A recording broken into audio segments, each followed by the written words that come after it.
Why is the process fails when it comes to authentication of the mails, Nandita ma'am? Actually, it does not fails. However, proper authorization is required for the safety and security of the message or information shared.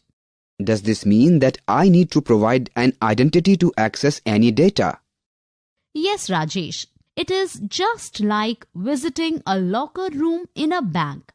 If you visit the locker room in a bank, it needs your identity, authentication, and you can only access and open your own locker and not others.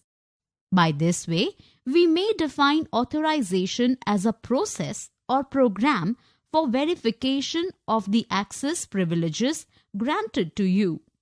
Now, what do you do when you have to log in to the PC? You will be required to provide the username and password.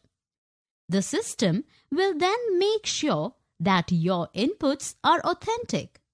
Your identity to the system, or in simple words, showing your identity badge. After authentication, authorization comes into play. You can only access what has been authorized to you. If you are the administrator to the system, then only you have the rights to install or remove software. However, in case the system is used by multiple users and you are just one of the users, you may not be able to do so, but you will be authorized to access your files, emails, or other things stored in the system.